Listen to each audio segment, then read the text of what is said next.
Ang kalibutan nag-ingon, padayon lang, laban lang, bisag gikapoy, padayon, bisag gikapoy trabaho, lihok, ayaw surrender.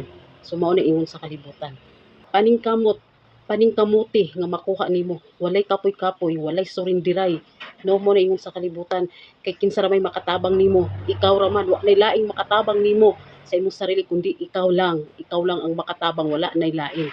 So maong maningkamot, maong padayon, ayog surrender. Kana siya tanan mga igsoon mo na sulti sa kalibutan. Apan kang Jesus, unsay giingon ni Jesus? Ari kamo kanako. I-surrender ninyo tanan diri kanako. Mao ingon ni Jesus. Ayaw pagbuhat nga ikaw lang. Ayaw paningkamot nga ikaw lang. Kay wala ka nag-inusara. Na ako kauban nimo sa imong pagpaningkamot. Na ako kauban nimo sa tanan nimong mga lakaw, sa tanan nimong mga laraw sa imong kinabuhi. Ako ang Dios nga nakig-uban kanimo. Wow.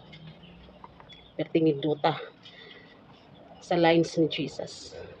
No, nindot kayo sukwahi sa kalibutan kay sa kalibutan ingnon kag padayon kay ikaw ra ang nag-inusara wa nay laing motabang pero kang Jesus padayon sa pagpamuhat isurrender tanan nako kay ako ang Dios nga makig-uban nimo. Wow, hallelujah, praise God. So dili ta ka Jesus, dili ta ka Jesus, dili ta mo tuman unsay sulti sa kalibutan mga igsoon. Dili ko ta magpataka og surrender na bisan asa na lang ko ta manurinder. Dili ta magpataka kung kinsa ang atong surindiran kung dili only Jesus alone lang gid ang atong surindiran. No? Kay kini nga kalibutan daghan kay tag giatubang, daghan kay tag mga problema, daghan kay tag gipanghambin sa atong mga sitwasyon na dili masabtan na, daghang nagsunod-sunod nga mga problema, nagsunod-sunod nga mga balatian, nagsunod-sunod nga mga kalisdanan, nagsunod-sunod nga mga kasamok sa atong mga kinabuhi, mga kahasol, mga kahadlok, no?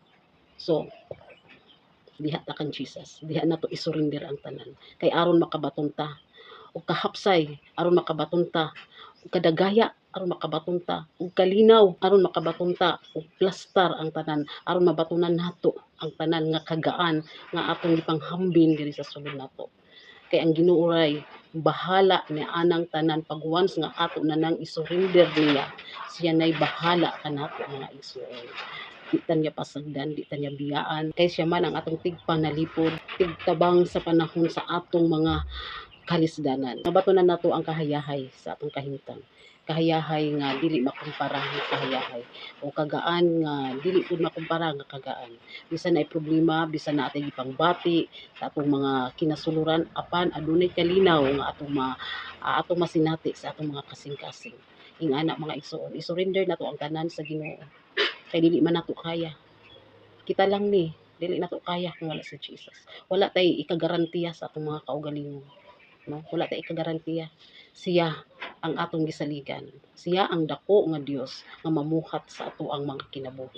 Siya lang gyud mga igsoon. Muna nga isurrender ihatag tanan sa Ginoo kay aron mahimong magaan ang atong mga kinabuhi ug mahimong easy ang tanan sa atong mga kinabuhi. Isurrender ang tanan kaniya aron hapsay ang atong mga kinabuhi ug aron magmalampuson ta.